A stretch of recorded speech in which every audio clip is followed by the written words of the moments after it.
All right, I'll let you tell folks. What are we doing today? All right, so I believe what is happening is some of the thermostats are not responding with the zone valves. That would be basically correct. By default, zone valve wiring, kind of a mess. It's not really a whole lot. It's just hard to diagnose. There's just a lot of wires, especially here with 6 zone valves. I'm trying to isolate Which zone valve goes to what? which thermostat. And I think the covers were originally, when these were put in, either switched and like flip-flopped, but they're labeled wrong, I think. So we're gonna separate all this first thing and get it tidied up, and then we're gonna make sure that we have continuity from each thermostat to make sure the thermostat wires are all good, and then we'll redo the zone valve wiring.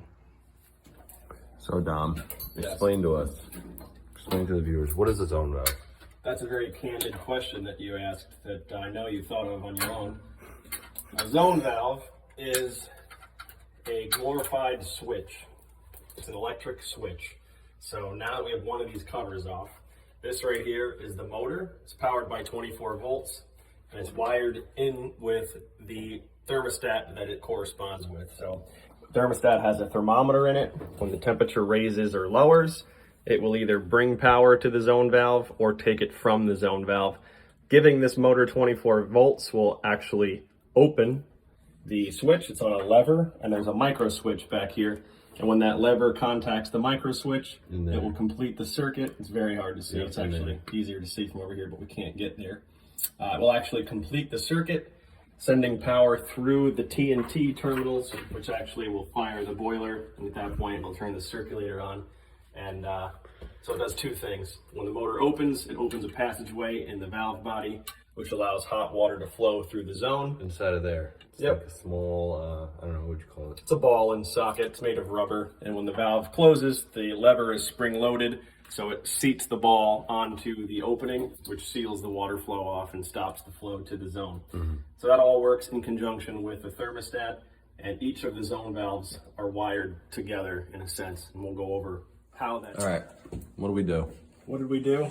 We went to every room and the hallway, and we found out which zone did what, and we found that 2 of the 4 heating zones were flip-flopped. So 301 was controlling 303 and vice versa. So one guy thought he had no heat because the other guy had too much heat and was turning his thermostat all the way down to compensate. So we fixed 2 problems in one, and now we're going to take the existing thermostat wires, because they're all known to be good, and we're going to reconnect them. And we cleaned up the wires. Labeled all of them. Yeah, we labeled all of the zone valve motors because the motors cannot be easily swapped, but the covers can be. So now if you take the cover off, you'll see what the zone valve motor controls. I'm going to label the covers too, but just in case someone takes one off and puts it in the wrong spot, they'll know that the motor has the proper room number on it. So we're going to get started with the wiring stuff.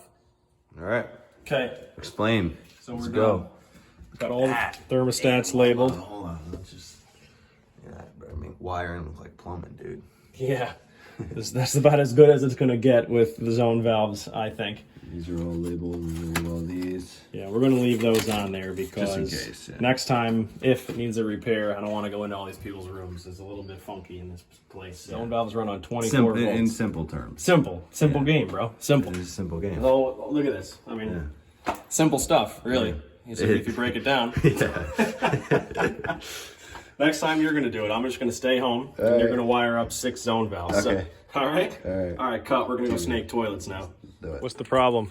So, this is called a boiler drain. Correct. And this one looks to be leaking. So, They're all leaking. we're going to do the right way to do it. And we're just going to change all 3. They're all leaking, every single one? 2 of the 3 are leaking, so it would be silly to change just 2 because they're all the same. They're all the same age. And we're going to have to drain 2 of the 3. Might as well drain the 3rd one. What are we going to do after we drain it? And change the valves, obviously. What are we going to do then? You can fill it back up. Fill it back up and what? Test it. Purge the air. Purge the air. If we just filled it back up and left, then Yes. we'd be coming back. Yeah. And this is far out of here, so we do not want to come back here. Nice little radiant setup, mixing valve, circulator, and zone valves. So we're going to change the boiler drains and get out of here. So we have our very precise tool holding the zone valve open. I could have done that like 2 or 3 other ways, but this is the Klein zone valve holder opener. Yep. And that's, you can't find those Exclusive anymore. tool. Yeah, these are really hard to find. Yeah. Yep. So when I remove this is all hot, all these pipes. Hot, hot, hot. Our return up there for the single loop gradient is hot. And then these are also hot and we're coming out hot. So we're good. Repair is complete. 3 new ones. There we go. Boiler just shut off. Tape goop. Gonna unlock our valves. Do not forget that. That's like very critical. The internet's gonna hate on you because this has got a black iron nipple in here. Some guy said this is a big no-no. Big no-no. He acted like the boiler was gonna spontaneously combust because that's on there and not a piece of copper. But listen, we're always out here to get better. You know, maybe next time I'll throw a mail by press union on there. Will ya? Spend $30 instead of 10 cents to put a thing on there for literally no reason, you know? Yeah, so we're done. That's it. We're going to go to the next one, and we're going to put angle stops on. Let's do it. Maybe I'll let you solder. All right. Maybe I won't. All right, our last service call of the day. I say that as if I'm confident in that, but I'm not confident at all. It's probably not. Probably have 4 more after this. But we have a bunch of leaking angle stops under this kitchen sink, and the drain is installed cross-threaded, so it's leaking. So Ian's gonna kind of take all this junk out of here, and we're gonna redo everything, make it really nice. Real good. And then we're gonna change the supply tube on a toilet and fix a clogged kitchen sink. Okay, typical brass junk. I looked at it the wrong way. It snapped in half, but luckily I came prepared with a new one. We're gonna cut it down to fit, take this off, and see where the clog is. That'll do it every time. Not much water is gonna get through there, I don't think. We're gonna cut our tailpiece down. If you don't have one of these, you are greatly missing out. Almost no mess and a perfect beveled clean cut. And this tool's like $12 at Home Depot. Okay, our new plastic tailpiece is installed. The previous guy put Teflon tape on this. That is not necessary. These plastic washers that go with the tubular traps are made to make the seal. So taping that's a straight thread. It's not going to seal anything. I also put a little bit of Teflon paste on the threads of this, on the straight threads, not on the sealing surface. The sealing surface is not necessary to put any sealant on. On this just helps you get this nut off later in case it gets stuck on there, which they do tend to do, these iron pipe size DWV traps. We shine the light into the drain and it's clear, and this sink works, double bowl sink. So the clog was just in this tailpiece. So we're going to test the sink now for leaks and give it the seal of approval.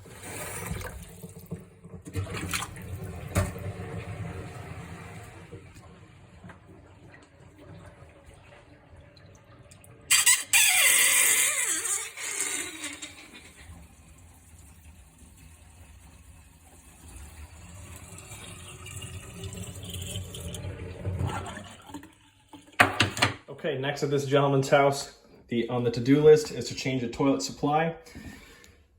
This toilet had a hard supply on it, so we are going to put another hard supply back. So in order to do that, I measure off of some stationary points off of the walls behind the toilet. And I use my bending tool to bend the toilet supply to the correct offset. And then I'll measure the distance in between the angle stop and the shank of the fill valve, and I cut it with a new nut and ferrule, a little bit of Teflon paste on the ferrule with a new nut, put it on, and then we'll be done. New supply tube is on. I always go hand tight with the plastic nut. It's only a rubber seal on there. You don't need much. The bottom nut and ferrule is good. It's holding. Always give the packing nut a snug up for good luck.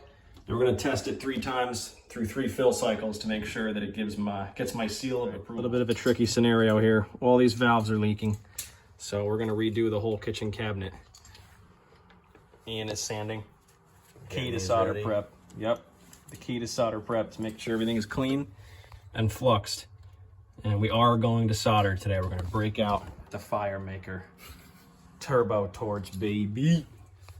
we'll see what I can do with this. Okay, we've unsoldered the existing T's. I gotta hit that one a little more with the drill brush, but we'll get ready to put our new valves on, connect to the outside faucet and all that good stuff. That was a major challenge, but it's done. New valves for each fixture.